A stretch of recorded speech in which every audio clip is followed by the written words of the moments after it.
This is Arlene Blum from the Green Science Policy Institute in Berkeley, California, and I'm going to be speaking today about the impact of flammability standards and regulations on electronics sustainability worldwide.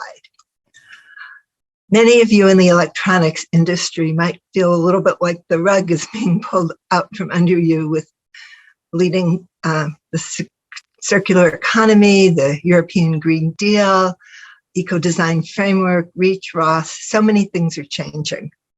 And our institute works with trade associations and manufacturers like yourselves to produce and summarize good science, to communicate it, to bring people together in retreats. Our retreats include people from business, government, nonprofits, and scientists. And our goal is healthier, functional products. So we work with government on policy change, with manufacturers, retailers, designers on changing products to make them healthier while maintaining their function. The problem is there are thousands, tens of thousands of individual chemicals out there, and there's a tendency to, if a chemical is replaced after years of scientific research and advocacy, the replacement is often a very similar chemical. And so it seems quite challenging. But if you think instead of all these chemicals in groups with similar properties, it becomes more manageable. And at our very first retreat, a group of people from different sectors who were passionate about making the world healthier and healthier products came up with the idea of 6 classes or families that contain a majority of the chemicals of concern in everyday products. The classes are PFAS, antimicrobials, flame retardants, bisphenols and phthalates, some solvents, and certain metals.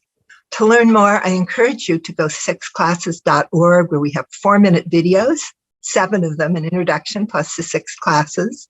They're each about 4 minutes long, so in half an hour, you can learn the basics about a majority of the harmful chemicals in electronics and in everyday products, where they're used, why they're harmful, and some ideas on how to reduce their use and harm. So please check out 6classes.org. Today, we're going to be talking about the class of flame retardants and updating 1970s flammability standards. For flame retardants, everything depends on what are the standards that have to be met. And we're going to speak briefly about some history and then current standards. So in the 70s in the US, where I am, there was a standard for children's sleepwear that led to a toxic flame retardant. That was changed. In 2006, for electronics in the EU, the ROS directive led to a ban of commonly used Deca BDE flame retardant. In the US, furniture foam had flame retardants, but the standard changed 2014 for California, 2021 for the whole US.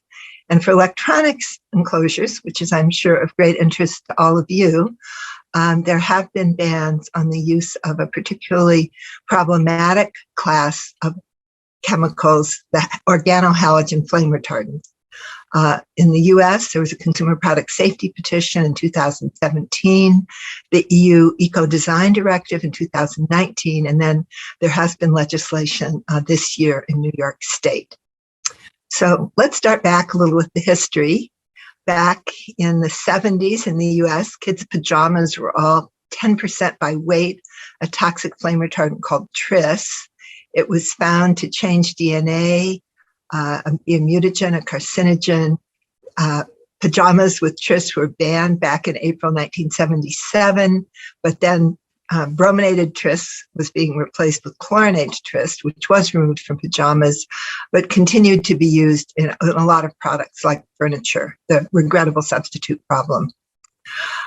Here in California, we had a standard called Technical Bulletin 117 that required furniture foam to withstand a small open flame for 12 seconds. It turns out this was not a good standard because if a candle drops on a couch, the fabric burns first, then the foam will burn in 2 or 3 seconds with lots more smoke and toxic gases. And it was shown there was no significant fire safety benefit from this standard. even though it led to the use of a lot of harmful chemicals in furniture across the US and Canada. Indeed, our whole population was exposed, so there have been a lot of human epidemiology studies of these flame retardants. You don't want human studies because once it's out in the world and humans are being impacted, you can't take it back. But a particular flame retardant, PBDE, that was used in furniture foam, human studies found it increased time to pregnancy and altered thyroid hormones during critical windows of brain development. So a lot of problems, such as IQ loss of the average US child of 3 to 5 points. The cost in lost productivity has been calculated at billions, also impaired attention, poor coordination, and so forth. So not a good thing. This finally was stopped. The standard was changed. Great opposition from the flame retardant producers. The Chicago Tribune did a really great investigative series. Check out Playing with Fire, and that subtitle says it all. A deceptive campaign by industry brought toxic flame retardants into our homes and into our bodies, and the chemicals don't even work as promised. So after this happened, California changed from a standard that pretty much required flame retardants to stopping fires in the fabric, stopping smoldering fires in the fabric before they reached the flammable foam. And this modestly increased fire safety. Flame retardants were no longer needed. It's become a national standard. And this is a good example of innovation where a standard can change so you can actually have increased fire safety without flame retardants. So what about electronics? Well, I first became interested in flame retardants and electronics. I knew about the harm in children's pajamas. I had done that work. I knew about the harm in furniture. I had helped do that work.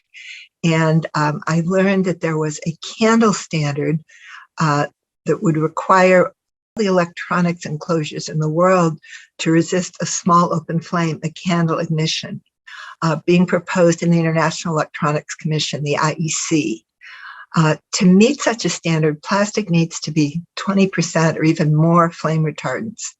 And it's not clear there is a significant fire safety benefit. Candle standards are not that usual. The flame retardants make no difference if you have a bigger flame. So it only prevents candle fire for a few seconds. An expert in one of the electronics companies estimated an additional 1.7 billion pounds of flame retardant chemicals would have been needed annually in electronics enclosures to meet this standard. And it was all being decided in a committee called TC 108, Technical Committee 108, but also in CENELAC, the Canadian Standards Group, UL. And when I heard about the standard, people said it had gone through many, many stages. It was going to pass for sure. And the idea that there'd be that many flame retardants in the world every year without a benefit did not seem like a good idea. What's the problem? Flame retardants migrate from plastic, TV, and other cases into dust. The dust is eaten. You eat a sandwich, you eat dust. Children put their hands in their mouths, crawl in the dust. Children often have 3 to 5 times higher levels than their parents of toxic flame retardants at times when their reproductive organs and their neurological systems are developing. Not a good thing. And cats have 10 to 100 times higher level because of their grooming behavior. So the flame retardants go from products to people. There have been a number of studies showing that flame retardants in dust are highest within a meter of a television. And when televisions are present, on the right, levels are considerably higher than on the left when there are not televisions in a room. So these harmful flame retardants are migrating from the television to dust and end up in people and pets.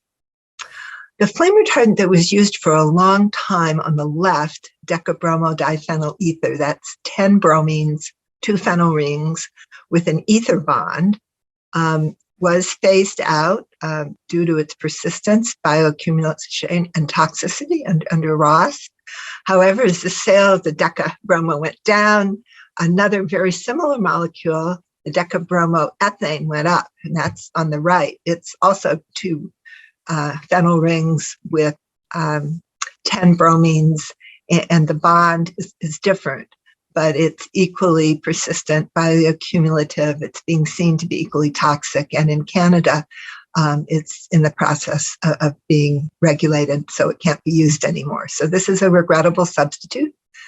So your old TV, the case might be 15% decabromo ether with, there's often some antimony trioxide at about that, half that level, 7.5% as a catalyst, and the decabromo ethane if your TV is newer, similarly with the catalyst. A problem also with flame retardants is they delay, but they don't usually prevent foam from burning or plastic from burning. And when the foam or plastic burns, they increase soot and smoke, carbon monoxide and hydrogen cyanide. And at the end, there's a lot more dioxins and furans produced. Indeed, the Boston Fire Chief Jay Fleming said flame retardants could be called smoke accelerators. Firefighters are concerned about flame retardants. They're healthy young people with relatively high cancer rates. Their major cause of death for firefighters is cancer, and the kinds of cancer they get are associated with dioxins and furans in many cases, and they are concerned that flame retardants, which are not stopping fires, are contributing to their cancer. Is there a fire safety benefit? There have been a number of studies, just like with couches, showing that there's not a significant benefit, because remember, for having your case 20% or more flame retardants, you only get a few seconds delay from a very small flame, and fires get big quickly, so it probably doesn't make much benefit. So how did all this happen? Well, now I'm going to show you some really, what's the word, incendiary slides that were shared with me, and I have not shared them with anyone before, but I thought it might be interesting how these candle standards in Technical Committee 108 that were going to make the world's electronics, 20% flame retardant cases without a significant fire safety benefit. How did it happen? And it was the idea of Peter Sparber, who had been a lobbyist for the tobacco industry. I think he was vice president of the tobacco industry for quite a while.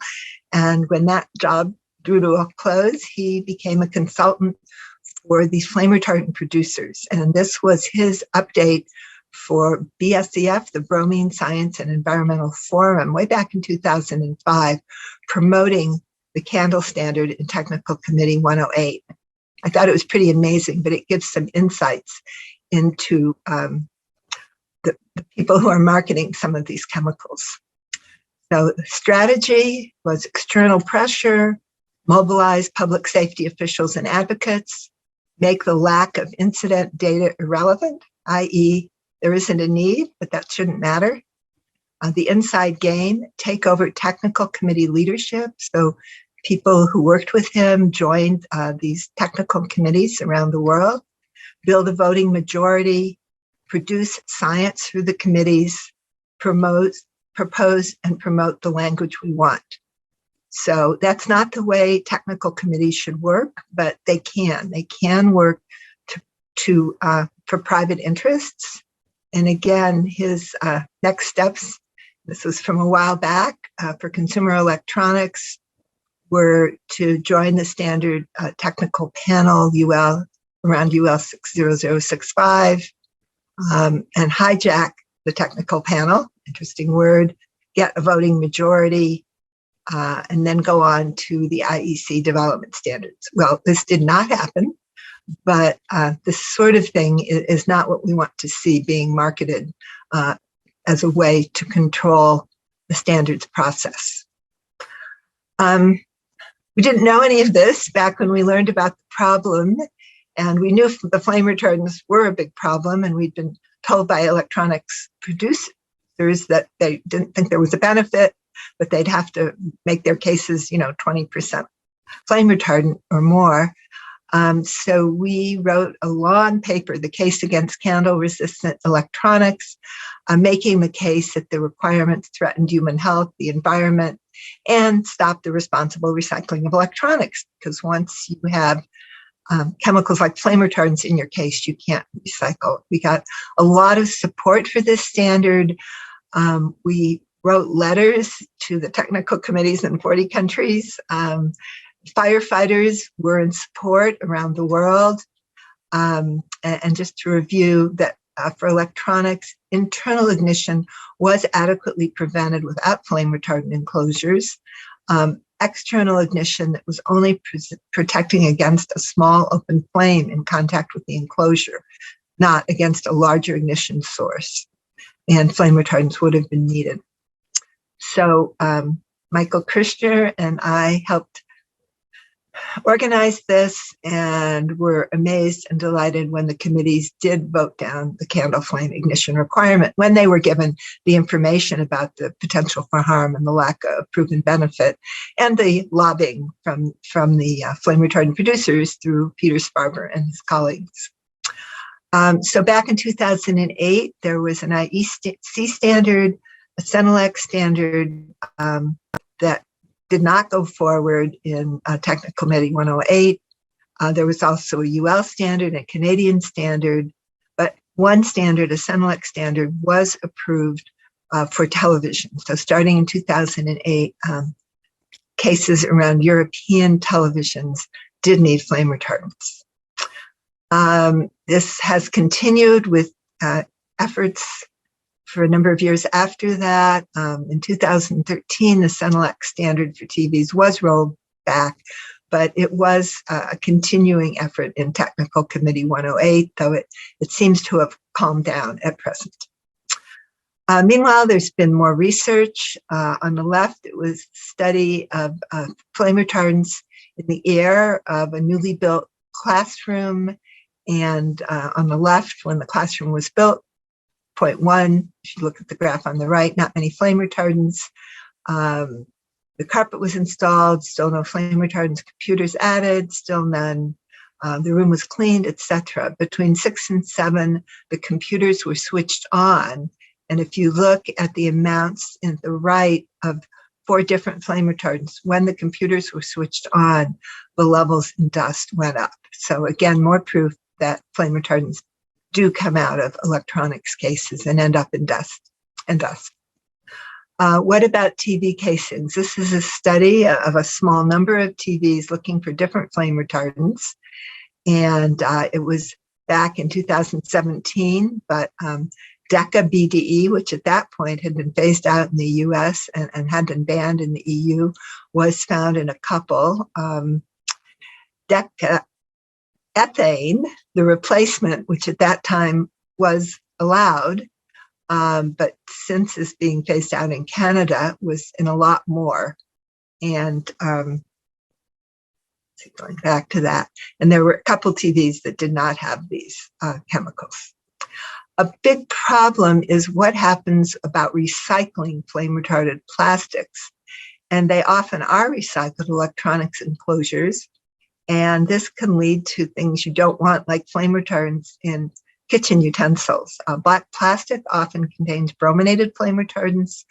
A recent study found about a third of the utensils tested did have brominated flame retardants, and that about a fifth of that could transfer to hot cooking oil. You don't really want to eat BFRs with your French fries. For a circular economy, which is something we all want, and especially is being supported in the EU, you don't want to put in hazardous substances like brominated and chlorinated flame retardants, which move you out of the circular economy. So what else has been happening? Organohalogen flame retardants have been banned as hazardous substances. In 2017, the U.S. Consumer Product Safety Commission granted a petition to ban electronics casings containing organohalogen flame retardants. In 2019, the EU Eco-Design Directive banned organohalogen flame retardants to maintain a circular economy. And this year, New York State banned them in electronics enclosures. Now, unfortunately, when organophosphate flame retardants are phased out, organohalogens are phased out, the replacement is often organophosphates. And colleagues and I've written a couple of papers with comparing toxicity and other factors of organohalogen and organophosphate flame retardants. And they, fortunately, the organophosphates do not appear to be that much of an improvement over the organohalogens. So what's needed is innovation, ways to not use flame retardants. For example, Best Buy here in the US was able to put the elements of a TV that might get warm into a box outside the television. So then a metal box outside the television. So then the television plastic did not require flame retardants. So the answer is innovation to find ways where you don't need flame retardants in your plastic enclosures. So I'm just going to end by saying what you can do to innovate beyond the use of flame retardants for fire safety. Best Buy is an example. Conduct studies on whether flame retardants provide a meaningful fire safety benefit. We hope some of you might be involved in standards committees, and to be sure to include sustainability experts. And in the bigger picture, everyone should be working on eliminating harmful chemicals from electronics. So with that, I'll remind you to go to sixclasses.org and spend half an hour and learn about how to reduce harm from 6 classes of chemicals commonly used in consumer products and also in electronics. And thank you. Our institute likes to work with trade associations, manufacturers, and retailers to help move towards healthier products. So please get in touch with me, Arlene at greensciencepolicy.org. There's my phone number. Maybe somebody will put it in the chat. And you can learn more at our 3 websites, greensciencepolicy.org, PFAScentral.org with all the latest on the class of PFAS, and sixclasses.org. And we have monthly newsletters. If you go to any of our websites or write me, we'd be happy to send you our monthly newsletters. So thank you so much.